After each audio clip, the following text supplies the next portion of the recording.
Hello and welcome to Main Street Matters by Heart on Main Street, the podcast that knows that if you linger around and then interact with us, you've practically bought in. I am your host, Patrick Kaiser. Surprise! I said that I would have to delay the 10th episode of the series for a week, but I was able to knock this out, pre-recorded, and get it to you on our normally scheduled date for this series. So right now, as you're listening, I am in Asheville, North Carolina, working with the store Dogwood Darlings, helping them repair their shop and get ready for their reopening later this year. Dogwood Darlings was affected by last year's hurricane that caused great devastation to the city of Asheville and really to the Biltmore Village district where it resides. At a later date, I'm going to be telling their story because, like everyone else who's gone through a disaster like this, they deserve to have it told, and there are learnings that we can take from what happened and how they responded. If you'd like to help Heart on Main Street in our mission to help rebuild stores like these that have seen so much trauma and are working their way towards reopening, we would love for you to be a part of the solution. Heart on Main Street is a 501c3 nonprofit, and we can accept donations through our website, www.heartonmainstreet.org. There you can also find our mailing address if you'd prefer to give that way. Or if you have other ideas how you'd like to help, you can always email us at contact@heartonmainstreet.org. Together, we can do some incredible things for retailers in need. For today's episode, though, we are diving into our last segment of the Why We Buy Summer Book Club series. We have already covered 9 topics, so if you haven't listened to those previous episodes, I highly recommend that you do. We have looked at how the store experience actually begins outside of your store and not necessarily once people enter, the decompression zone or the first few feet of your store, the tendency for customers to gravitate towards the right and how that can affect merchandise placement, how customers need time and space and comfort to make buying decisions, using the 5 senses within retail, designing your store for your customers and taking into account age and maybe physical abilities or limitations within merchandising, signage, and dressing rooms. It has been a lot because there's so much great information in this book. This book is about many things. It's largely about the science of shopping, how to create the best shopping experience for your customers, but on a more macro scale, it's about creating an environment that encourages shoppers to stay in your store longer, interact with more products, and ultimately make more purchases. And this is the goal of any store, really. You want to sell more stuff. In this last takeaway, we're going to really dive into this big picture concept. How can you get people to not just look at items, but linger around and pick things up, and thus mentally begin the process of possession? We're going to bring together many of the concepts that we've discussed in previous episodes to tie it into one big bow on this series. Today we're talking about how using height and depth in displays will get your customers to interact with more products. We're not just talking about making displays look pretty, we're looking at how the human brain and body respond to the way products are arranged. Height and depth catch your eye, spark curiosity, slow a shopper's pace. Touch turns that curiosity into intention, and when you combine the art of staging and the science of how people shop, you can create an environment that doesn't just display products, it moves people to buy them. So up high, down low, too slow, I can't think of another rhyme, it's too late, it's book club time. One of the things Paco Underhill hammers home in Why We Buy is that retail isn't just about what you show, it's about where you show it. Shoppers don't walk into a store and scan every shelf evenly, top to bottom. Instead, they tend to focus on what's most directly in their line of sight and within easy reach. Underhill refers to this as the strike zone, the sweet spot between the shopper's knees and shoulders, where attention is naturally drawn and where purchase decisions are most often made. Think about your own shopping habits. How often do you bend down to check the bottom shelf unless you're hunting for something very specific? How often do you really crane your neck up to examine products way up high? This is why grocery stores put the name brand cereals and snacks right at eye level, and why generic or budget versions are often lower. The same principle applies in independent retail. If you've got a bestseller, a high margin product, or an item you really want to move, it should live in that strike zone. That doesn't mean the upper and lower shelves are wasted space. Underhill points out that they are perfect for products that either don't need to sell quickly or act as supporting players. Seasonal backstock or oversized items or deep discount clearance can live there without hurting your overall sales flow. But here's the twist. Strategic rotation can make even the hard-to-reach areas work harder. If your regular customers come in often, they get display blind to the same setup, the same products in the same spot. Moving a popular item from shoulder level to just above eye level forces them to look up, and in the process, they might notice other items that are nearby. So the takeaway here, be intentional with height. Put your must-sells in the strike zone. Use the upper and lower shelves for secondary or seasonal goods, but don't be afraid to shake things up to refresh your customers' view of that space. Underhill also talks about how the human eye is wired to pick up changes in height, shape, and color. It's why flat, uniform displays get skimmed over so quickly. When a display is all one level, our brains process it in seconds and move on. Again, we want people to stay, we want people to interact, we want people to look at things. But when you create depth using tiers, layers, and different heights, you break that visual monotony and invite customers to explore. Think of a bakery window. If every loaf of bread was lined up neatly in one flat row, you'd take it in at a glance and keep on walking. But if some loaves are stacked in baskets and others are propped upright, and a few are artfully cut with crumbs on the cutting board, suddenly your eyes start darting from one element to another, and then you're not just looking at things, you're lingering. This is what Paco Underhill calls a speed bump. Depth slows down a customer's journey, encourages them to pause, look more carefully, and often reach out to touch. And once a customer is touching something, the odds of a purchase go way up. We're going to be talking about that more in a few minutes. Depth isn't just about visual appeal, though. It's also about flow.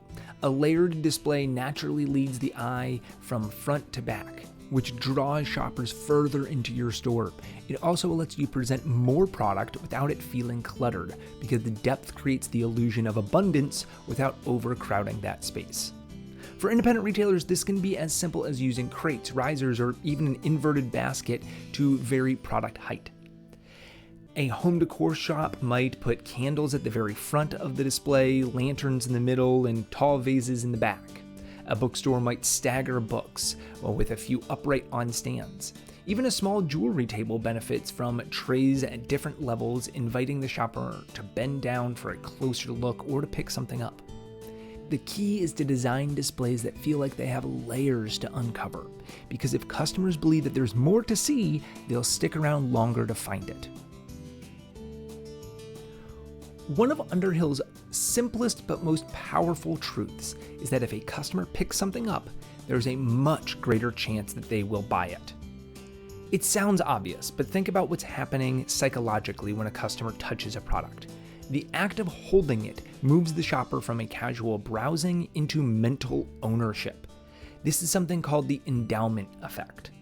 Once you physically engage with something, you start to feel like it's yours, which makes it less likely that you're going to part with it. Underhill observed that most successful retailers, regardless of the industry, are ones that encourage customers to handle products. That might mean a shoe store with plenty of unboxed display models, a kitchen shop with utensils and gadgets out for testing, or a boutique that keeps scarves and accessories draped where they can be touched. In fact, Underhill even notes that the mere act of rearranging an item on a shelf or table often leads to a sale. Why? Because in that moment, the customer has already imagined owning it. So how do you design for touch? Well, first, start by removing barriers. If an item is shrink-wrapped, cabled down, or behind glass, you've created a hurdle between curiosity and ownership. Whenever possible, provide testers, samples, or unboxed pieces for handling. Use "try me" or "pick me up" signage to give explicit permission. Sometimes customers aren't sure whether it's okay to touch it, and they're looking for that permission. Placement matters too. The most touch-friendly items should live in the strike zone or just below it, anywhere the customer can easily reach without bending awkwardly or stretching too far. Pair tactile prompts with your depth strategy. Place an interesting item partially behind another so the customer has to move it in order to see it. This small act of engagement could be the tipping point for that sale. And remember, the goal isn't just the purchase, it's the time spent. The longer a shopper is holding, examining, and interacting with the product, the longer they're in your store, and the more likely they're going to buy other things as well. So now let's bring all of these ideas together. Height, depth, and the customer's eyes engaged. Touch seals the deal. The most effective displays work for both senses at once. Underhill talks about how shoppers are lazy lookers. They'll scan what's at eye level and in front of them. They'll touch what's easiest to reach. But if you can create a display where the most visually interesting products are also the easiest to grab, you've got the perfect combination. Think of a bookstore's staff picks table. Books are angled so the cover catches the eye, stacked at varying heights, with a few propped open to invite browsing. The same works in apparel. Fold sweaters in tiers so customers can see the color variety from across the store, but keep them close enough that people can touch the fabric without moving from where they're standing. Signage can help merge the visual and tactile as well.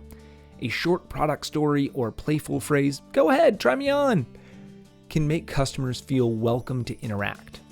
Bonus points if that sign is placed at or just below eye level where the product is easy to reach. You can also think seasonally. In a gourmet food store, fall might be a pumpkin everything table where candles, dishes, towels, baking mixes are layered in a way that draws the eye and encourages picking up the goods. In a home decor shop, spring might feature a garden party display with napkins, planters, and tableware, all staged in a layered, height-varied way that begs to be touched. Ultimately, designing for both the eyes and the hands isn't just about aesthetics. It's about removing friction. You're making it as easy as possible for customers to spot something intriguing and then act on that interest without hesitation. In my interaction with retailers, I have often heard, "This all sounds great, but I just don't have the room." Well, good news, you don't need a massive floor plan or expensive fixtures to make height, depth, and touch work for you. Underhill often praises small stores that use creativity over budget. In fact, a limited space can be advantageous because it forces you to be intentional. A small space means your customers are already closer to everything. So your job is to make sure that there's a reason to stop and interact rather than just glance and keep moving. Here are some quick wins for small spaces. Risers and props. An overturned crate, old suitcase, or stack of vintage books to create an instant height variation. Portable fixtures. Small nesting tables can create depth without taking up too much room and can be moved around seasonally. Multi-use displays. A ladder can hold throws on one rung, baskets on another, and a seasonal decor on the top. End caps and corners. Even in a small store, corners and the end of shelves can be mini depth and touch zones. You can also rotate focal points more often in a small store. Weekly or even daily changes keep regular customers coming back just to see what's new. A 2-foot table by the register can be a dynamic touch zone that changes with the seasons or with your latest arrivals. Depth and height in small spaces aren't about making displays bigger, they're about making them more engaging. The trick is to think like a storyteller. Every riser, every layer, every tactile opportunity is part of a narrative that you're inviting your customers into. When you blend height, depth, and touch, you're doing more than just setting up a display. You're creating a mini experience, one that catches the eye, slows the pace, and moves the customer from curiosity to connection to purchase. That's what Paco Underhill has been telling retailers for decades. Shoppers don't buy because you have the most products. They buy because you've made them feel something in the process of discovering them. By using these strategies, you're not just selling products, you're creating moments. And moments are what keep people coming back. So as we round out our summer book club series focusing on Why We Buy by Paco Underhill, I want you to think about how you can create moments within your store. How can you get people to stay in your store longer, interact with more products, and thus buy more things? I hope this can really help transform your business. So until next time, stay safe, shop local, and keep your heart on Main Street. This episode is written, produced, researched, and edited by me, Patrick Kaiser, with a very special thanks to Paco Underhill and his book, Why We Buy. For more information about Heart on Main Street, you can visit www.heartonmainstreet.org, and you can email us at contact@heartonmainstreet.org. Thanks. Bye.